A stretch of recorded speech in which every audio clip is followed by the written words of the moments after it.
Assalamualaikum warahmatullahi wabarakatuh. Selamat siang. Halo semuanya, gimana kabarnya? Semoga semua selalu dalam keadaan sehat ya. Kalau misalnya Sobat Eko harus banget keluar rumah, jangan lupa untuk tetap menerapkan protokol kesehatannya. Mengingat COVID-19 belum berakhir. Perkenalkan, nama saya Alivia Nasa Fitri. Di sini saya akan memandu diskusi kita pada siang hari ini.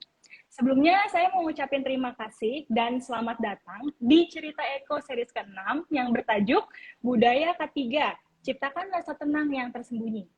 Kenapa dibilang rasa tenang yang tersembunyi? Karena kita nggak perlu takut lagi untuk melakukan kegiatan kalau budaya K3 ini memang sudah mendarah daging dalam diri kita sendiri. Oke, cerita Eko series kali ini akan membahas tentang bagaimana prosedur K3 yang perlu diperhatikan dalam pengelolaan limbah elektronik. Limbah B3, Mengingat potensi bahaya yang ditimbulkan dari pengelolaan limbah B3 yang salah dapat menyebabkan tingkat kefatalan terhadap kesehatan para pekerja maupun kerugian dari segi perusahaan. Berdasarkan data yang ada, kecelakaan di Indonesia itu mencapai 100.000 peristiwa kecelakaan kerja, di mana korban meninggal itu per tahunnya rata-rata mencapai 1.500 sampai 2.000 orang. Dan kerugian finansial itu mencapai 100 sampai 200 miliar per tahunnya. Seperti yang kita ketahui ya, Sobat Eko, bahwa sebetulnya resiko itu dapat terjadi kapanpun dan dimanapun. Oleh karena itu, K3 bukan hanya sekedar kewajiban, melainkan sebuah kebutuhan bagi para pekerja maupun setiap kegiatan yang sedang dilakukan. Oke, teman-teman semua, tanpa berlama-lama, kita langsung undang aja ya. Ini udah join juga nih pemateri kita. Beliau merupakan HSE Supervisor dari Universal Eko. Namanya Mas Gilang. Halo Mas Gilang, Assalamualaikum. Halo, selamat siang semuanya. Gimana Mas Gilang Bagaimana kabarnya? kabar? Alhamdulillah Alhamdulillah baik. Gimana Mbak baik. Fia kabarnya? Alhamdulillah baik. Ya, Oke, oke. Ya, perkenalkan saya Gilang Mahesa Kamiswara dari Universitas Eko Pasifik. Kebetulan sekarang dinas saya di TNJ Kande, Kabupaten Serang. Di sini saya akan berdiskusi sedikit bersama Bu Moderator yaitu Bu Fia terkait penerapan budaya ketiga sesuai dengan tema bulan ketiga kita di tahun 2022 ini. bener banget ya Mas Gilang. Karena tadi Mas Gilang udah nyinggung juga bahwa cerita Eko series ke-7 ini tema utamanya K3. Sebenarnya saya pengen tanya nih, K3 itu apa sih Mas? Jadi eh, definisi dari K3 sendiri itu sangat luas ya Mbak. Terutama untuk mungkin saya akan menjelaskan dari dasarnya aja. Jadi K3 itu adalah segala kegiatan untuk menjamin terkait perlindungan tenaga kerja dan orang lain yang berada di tempat kerja. Gunanya adalah untuk melaksanakan atau mengimplementasikan upaya pencegahan kecelakaan kerja dan pencegahan penyakit akibat kerja. Dan ditambah lagi K3 ini sendiri untuk eko ditambah aspek lingkungan. Jadi penerapannya itu adalah untuk pencegahan pencemaran lingkungan sendiri seperti itu. Oke, jadi memang K3 ini salah satu hal yang jadi sesuatu yang penting ya di dalam proses pengelolaan ataupun operasional perusahaan ya Mas ya. Ya. Ya betul Kalau sekali. saya juga mau nanya nih Mas, kalau misal sebetulnya penerapan budaya K3 itu sendiri memangnya itu harus stagnan atau malah harus dinamis ya Mas? Untuk penerapan budaya ketiga itu sebenarnya harus dinamis karena persepsi setiap orang atau setiap karyawan itu berbeda-beda mengenai daya tangkapnya dia, terus juga cara metode kerjanya dia. Jadi kita sebagai pelaksana atau pengawas di bidang ketiga harus tahu. Jadi karakteristik pekerja tersebut seperti apa. Jadi bersifat dinamis gitu. Kita yang harus menyesuaikan uh, metode kerja pekerja sendiri itu seperti apa, terus juga cara kerja, gaya kerja, style kerjanya seperti apa ya kita harus menyesuaikan. Seperti itu Mbak ya. Oke, memang berarti harus dinamis ya kunci utamanya. Iya, Karena memang kita nggak bisa stuck di satu aja ya, tapi harus terus berkembang, betul ya Mas? betul Iya, sekali. kalau misal nih dari segi peraturan khususnya sendiri, sebenarnya ada nggak sih peraturan yang memang mengatur atau menjadi sebuah acuan atau pedoman dalam menerapkan budaya ketiga? Ada. Jadi di Indonesia sendiri negara pun menjamin terkait keselamatan dan kesehatan kerja setiap pekerja. Itu terbukti di dalam Undang-Undang Nomor 1 Tahun 70 dan peraturan pemerintah Nomor 13 Tahun 2003 tentang tenaga kerjaan, itu ada di pasal 186. Jadi setiap tenaga kerja memiliki hak dan kewajiban atas perlindungan keselamatan dan kesehatan kerja bagi dirinya. Jadi negara sendiri sudah menjamin seperti itu. Jadi memang bukan hanya emang harus kita menerapkan sendiri, tapi memang ada peraturan yang tertulis ya Mas ya, bahwa kita harus menerapkan nih K3 gitu ya. Nah, yang setahu saya nih Mas, K3 itu kan banyak fokusnya ya Mas ya. Ada K3 yang fokus di sumber daya manusianya, ada K3 yang fokus pada segi pengelolaan lingkungannya, dan lain sebagainya.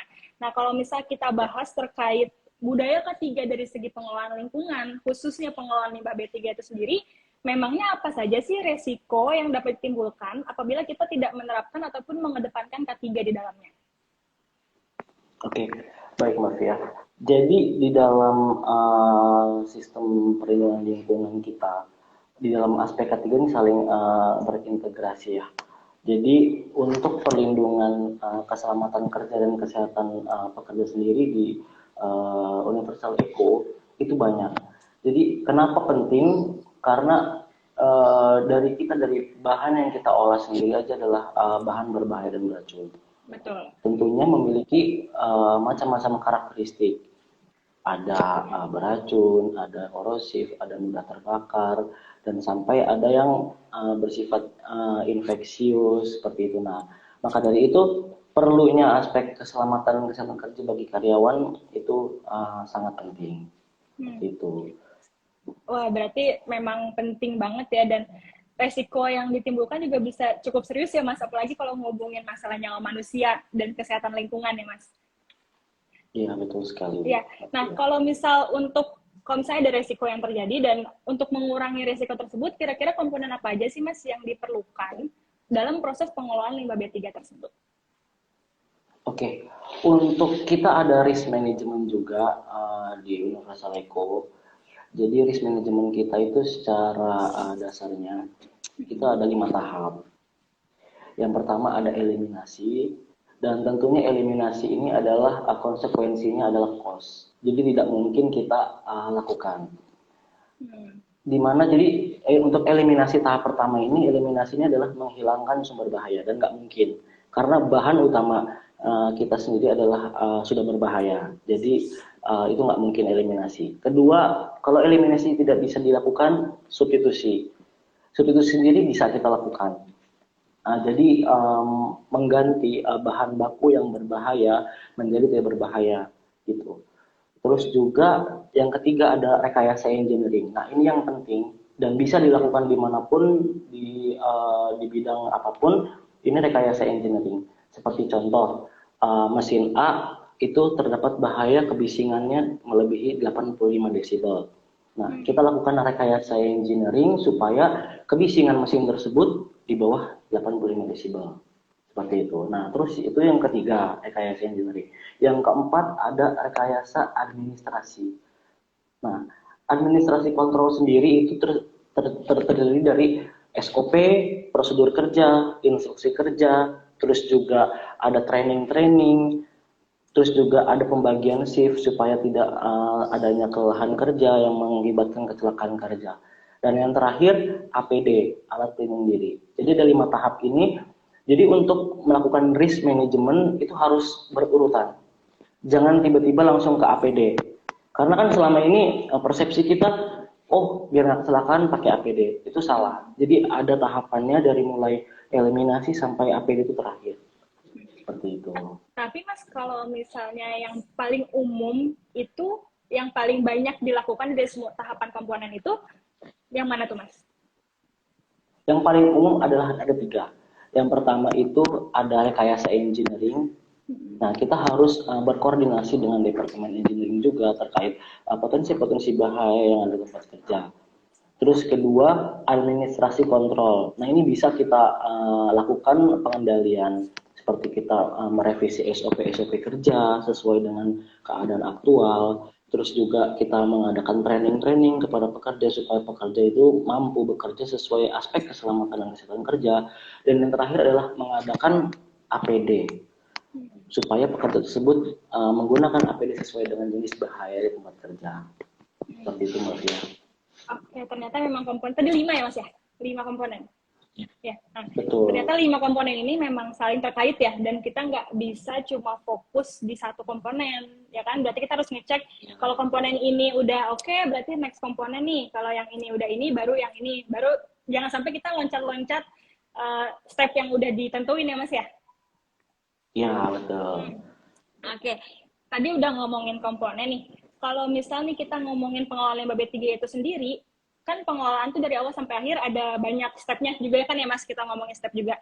Misalnya pengelolaan limbah di awal, dari awal nih ada penyimpanan, pengangkutan, pengolahan, sampai dengan pemrosesan akhir gitu. Nah, kalau untuk prosedur keselamatan yang perlu diperhatikan dalam proses pengelolaan limbah B3 di sumber itu, apa sih Mas? Misalnya dari segi penyimpanannya itu harus seperti apa. Jadi di sumber nih, jadi gimana cara pengelolaan limbah B3 di sumber tuh, prosedur keselamatan yang perlu diperhatikan tuh seperti apa sih Mas?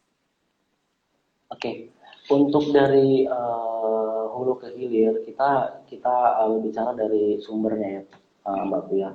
Dari sumber itu adalah sama dengan penghasil ya.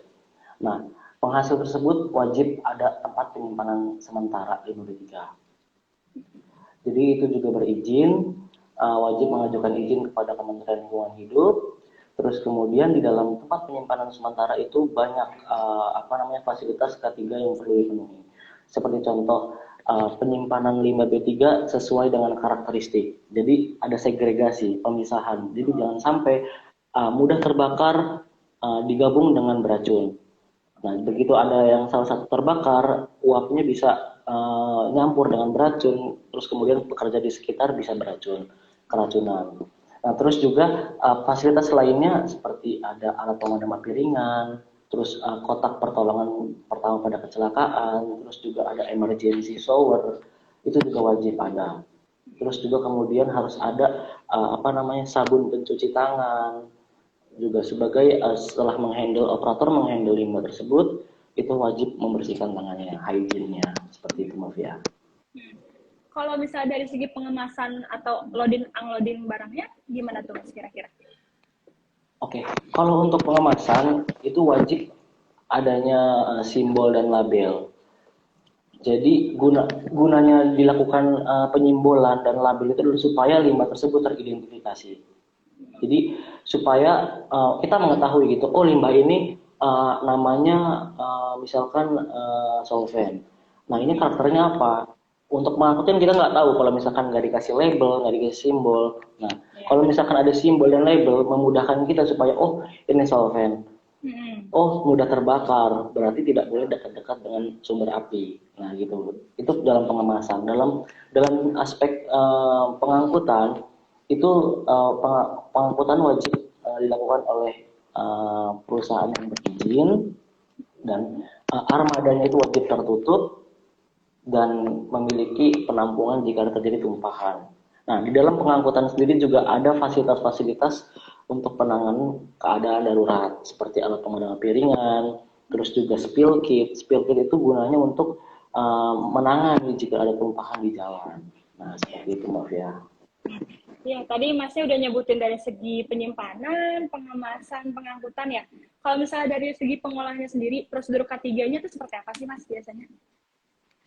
Untuk dalam segi pengolahan ya, untuk pengolahan sih banyak. Jadi kita ada macam-macam prosedur-prosedur yang harus diterapin. Setiap langkah kegiatan kita ada analisa risiko.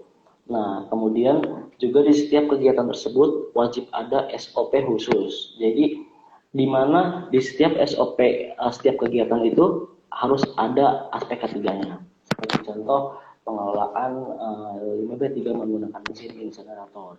Nah, di dalam mesin insinerator sendiri juga terdapat bahaya-bahaya. Misalkan dari overheat abnormal, terus juga dari segi misalkan ada gangguan dari air scrubber, terus kemudian emisinya juga di luar dugaan, unpredictable. Nah, itu ada SOP-nya sendiri gitu, Pak.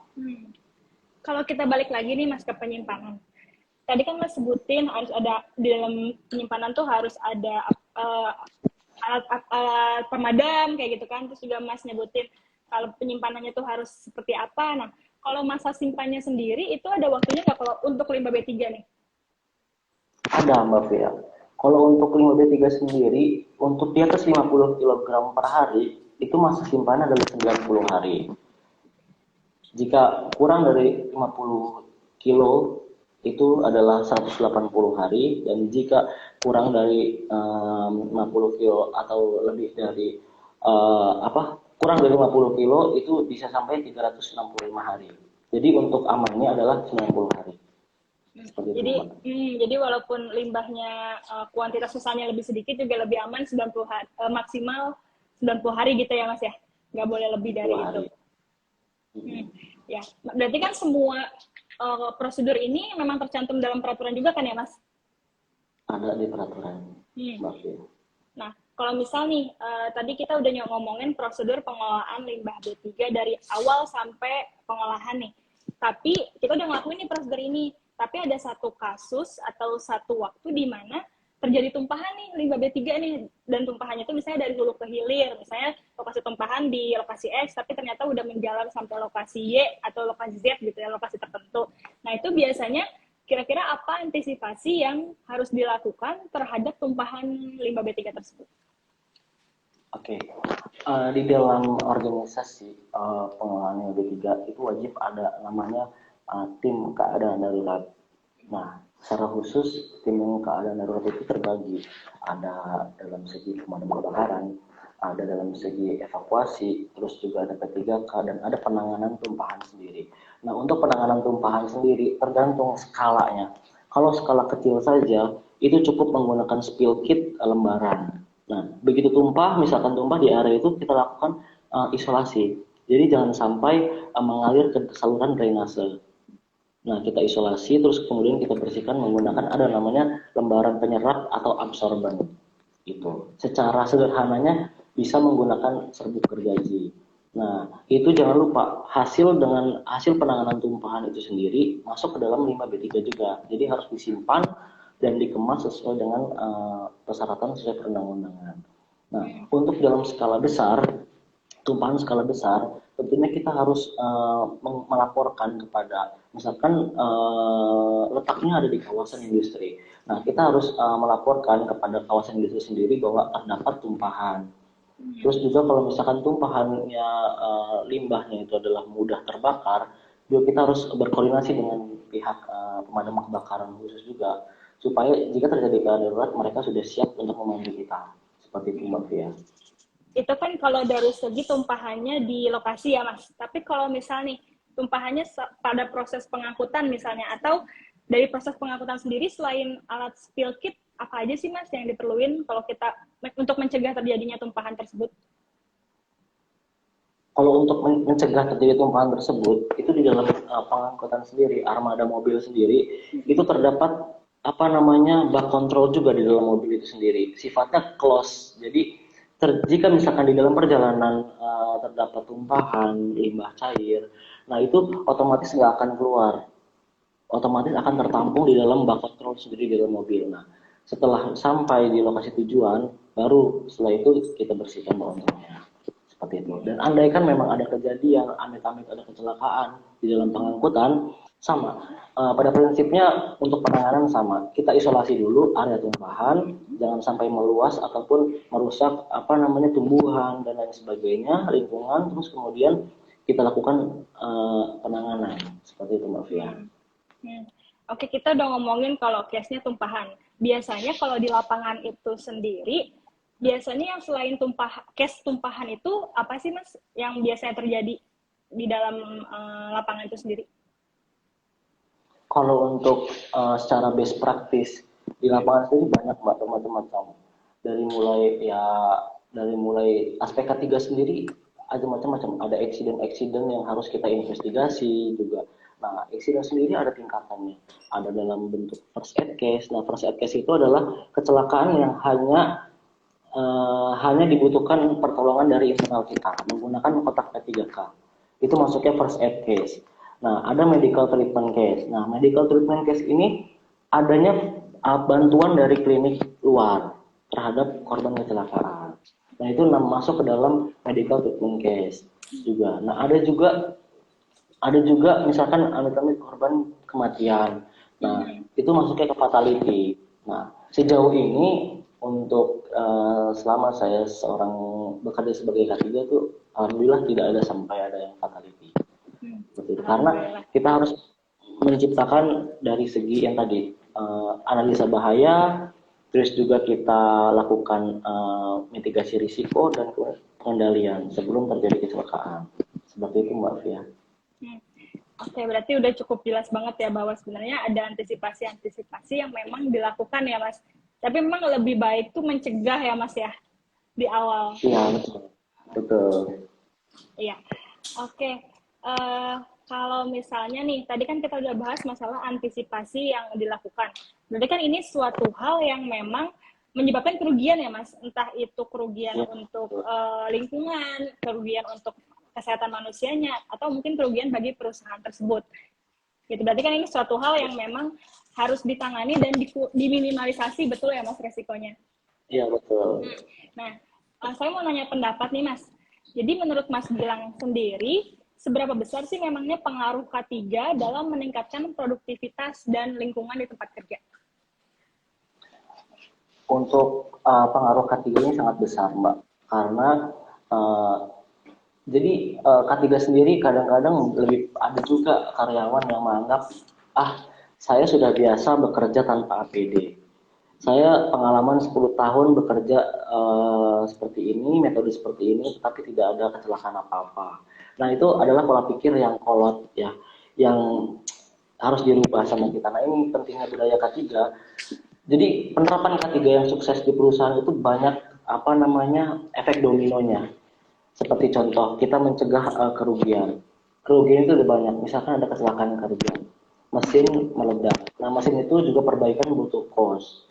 Terus juga belum lagi biaya-biaya tersembunyi lainnya seperti pengobatan pekerja, terus juga terhentinya proses produksi. Nah, itu masuk ke dalam kerugian proses operasional perusahaan. Nah, dan banyak lagi, apalagi dalam segi pekerja, kerugian jika kecelakaan kerja itu tidak bisa bekerja dan tidak dapat gaji. Nah, itu kadang-kadang yang harus kita sampaikan ke mereka supaya mereka menjalankan prosedur K3 secara maksimal. Seperti itu. Nah, berarti pengaruhnya itu lumayan ya Mas? Atau dari segi pengaruh terhadap lingkungannya, ataupun pengaruh terhadap masyarakat atau pekerjanya, atau mungkin pengaruh terhadap perusahaannya gitu? Sangat besar Mbak Fia. Dan itu apakah berarti salah satu prosedur K3 ini berarti memang kalau misalnya nih terjadi sesuatu hal berarti itu bisa untuk mengurangi produktivitas kerja ya Mas? Iya, betul. Ya, jadi kayak misalnya itu konsekuensinya. Konsekuensi. Jadi kayak misalnya yang contoh deh, saya ambil contoh di penyimpanan limbah B3 nih. Misalnya kita harusnya nyimpen drum dalam satu palet cuma 4 gitu. Bener kan ya Mas, 4 ya? Ya, satu palet 4 gitu. Nah, maksimal 4 tapi ternyata misal ditumpuk sampai 6 sampai 7, berarti kan itu salah satu hal yang memang menghambat produktivitas kerja ya Mas, yang misalnya harusnya udah kelar nih yang ini, kita harus ngerjain yang ini, ternyata ada suatu hal yang terjadi, jadi menambah atau menghambat produktivitas dari kerja itu sendiri ya Mas. Iya, betul sekali Mbak. Ya, seperti itu. Ya. Oke, Mas Gilang, kebetulan nih ternyata kita tidak terasa juga kalau kita tuh udah mau masuk di penutup nih Mas. Oh iya. Nah ini, betul. Nah saya ada satu pertanyaan lagi sebenarnya yang memang lebih untuk dari Mas Gilangnya itu sendiri ya. Jadi kira-kira upaya pengembangan yang bisa kita lakukan nih supaya kita tuh bisa berkomitmen dalam melakukan atau menerapkan budaya ketiga, di mana kita tahu ini satu hal yang wajib. Ini juga satu hal yang memang sudah diharuskan dalam peraturan ya Mas. Dan gimana sih biar kita tuh bisa membiasakan diri dan kita nggak menyepelekan kayak kayak ginian mah, kayak cuma gini doang mah nggak usah lah pakai ini misalnya. Ini nggak usah lah pakai ini. Nah, sebenarnya gimana sih upaya pengembangan apa sih yang bisa kita lakukan supaya kita bisa berkomitmen nih buat diri kita sendiri dulu deh gitu. Ya, baik Mbak. Untuk tentunya untuk penerapan K3 sendiri itu harus berbudaya ya. Kita di setiap diri karyawan itu wajib ada budaya K3 demi suksesnya penerapan K3 di tempat kerja. Jadi upaya-upayanya banyak. Pertama, itu yang paling penting adalah komitmen top manajemen kita. Komitmen top manajemen juga perlu untuk penerapan K3. Nah, terus juga kemudian kita harus sabar-sabar dalam sosialisasi atau kampanye K3. Jadi kita harus mensosialisasikan, Pak ini bahaya sekali, Pak ini bahaya 2 kali. Mungkin dia sekali 2 kali masih belum paham, karena daya tangkap manusia beda-beda ya setiap manusia. Jadi kita harus sabar-sabar memberi edukasi bahwa ini bahaya, ini bahaya. Secara nggak langsung sekali, 2 kali, 3 kali, dan besoknya tanpa dikasih tahu sendiri dia udah merubah metodenya dengan secara tidak langsung. Nah itu adalah metode salah satu dalam sosialisasi atau kampanye K3. Terus juga selanjutnya kita ada leadership atau kepemimpinan yang berlandaskan K3. Jadi dari pemimpin-pemimpin setiap bagian atau departemen itu juga harus mendukung terciptanya budaya K3 di setiap timnya seperti itu. Jadi sebagai contoh lah leadership kita, pemimpin saya sudah menerapkan K3. Apakah saya sebagai bawahannya nggak melakukan K3, itu pasti ada rasa malu lah dalam dirinya. Itu secara tidak langsung moral dia langsung menerapkan K3. Nah, terus juga selanjutnya adalah adanya pengawasan yang lebih ketat lagi. Namanya manusia ada lupanya. Nah, makanya tujuan dari Departemen HSE, tujuan dari setiap atasan-atasan, supervisor, itu harus memberikan mengingatkan terus bahwa pengawasan itu penting dalam penerapan K3. Seperti itu, Mbak. Bahwa otak kita ini adalah mesin perekam bipolar gitu. Jadi kalau kebiasaan terus-terusan dari mulai dipaksa, terpaksa, lama-lama terbiasa. Gitu. Kalau polanya lama-lama seperti itu, akan menjadi budaya K3 di dalam diri sendiri. Seperti itu, Mbak Fia. Berarti memang tim K3-nya tuh nggak boleh bosen-bosen buat ngingetin ya Mas, kayak dan harus sabar. Jadi kayak ya kan kita semua bisa karena terbiasa ya Mas. Nah, jadi kita harus yang lebih pelan-pelan ngasih tahu, pelan-pelan ngasih edukasi bahwa ini tuh harusnya seperti ini loh, bahwa kalau dari segi APD, kalau ngelakuin hal macam ini berarti harusnya seperti ini loh. Kalau misal melakukan penyimpanan limbah B3 tuh bahwa peraturannya harus pakai tabel sama simbol dan lain sebagainya loh gitu. Jadi memang harus sabar dan nggak bosen ya Mas ya, kunci utama. Iya. Karena kita harus dinamis mengikuti metode kerja mereka. Betul. Iya Mas. Ya. Ternyata memang sebetulnya kan penerapan prosedur K3 itu memang berdampak banget terhadap kegiatan operasional ya Mas, terutama memang dalam pengelolaan limbah B3 ini. Gitu. Betul ya Mas? Betul. Ya udah kalau gitu Mas Gilang, makasih banyak udah mau sharing bersama kita, sudah mau meluangkan waktunya juga. Semoga apa yang Mas sampaikan bisa bermanfaat buat kita yang join di sini. Nah, sebelum saya tutup, mungkin ada closing statement Mas yang mau disampaikan? Oke. Jadi untuk teman-teman semua, jadi keselamatan kerja itu adalah prioritas utama. Keselamatan adalah pilihan yang terbaik. Besok adalah hadiah untuk orang-orang yang menerapkan keselamatan dan kesehatan kerja. Itu aja dari saya, Mbak. Terima kasih. Singkat, padat, dan tersampaikan ya, Mas. Iya. Ya, mantap banget. Semoga cerita Eko Series ke-7 ini dapat membekas di hati teman-teman yang join ya, Mas, sekarang. Amin. Ya, sekali lagi saya mau ucapin terima kasih banyak Mas Gilang udah meluangkan waktunya. Jika Mas Gilang ada kegiatan lain yang mau dikerjakan, gak apa-apa Mas kalau mau live di Instagram kali ini. Makasih banyak ya Mas, sekali lagi. Terima kasih Mbak Fia, terima kasih semuanya yang sudah join. Ya, terima kasih. Ya, selamat siang. Selamat siang, Assalamualaikum. Ya, Sobat Eko semuanya, berakhirlah cerita Eko series ke-7 kali ini. Kami berharap dengan adanya event atau cerita Eko yang kali ini dapat membuat kita semua tuh lebih aware untuk dapat menerapkan budaya ketiga, terutama di lingkungan pekerja. Untuk teman-teman semua, apabila ada yang penasaran dengan cerita Eco Series yang lain, teman-teman bisa cek di Instagram kami di universaleco.id ataupun di YouTube kami di universaleco.id. Akhir kata, saya mau ingetin sekali lagi bahwa pengelolaan limbah B3 harus dilakukan sesuai dengan prosedur K3 supaya kita juga bisa menciptakan lingkungan kerja yang aman dan nyaman. Bersama Universal Eco, mari wujudkan Indonesia bebas limbah dengan tetap menerapkan budaya K3. Siap mengelola limbahmu secara bertanggung jawab? Saya Alivia, pamit undur diri. Wassalamualaikum warahmatullahi wabarakatuh. Bye semuanya.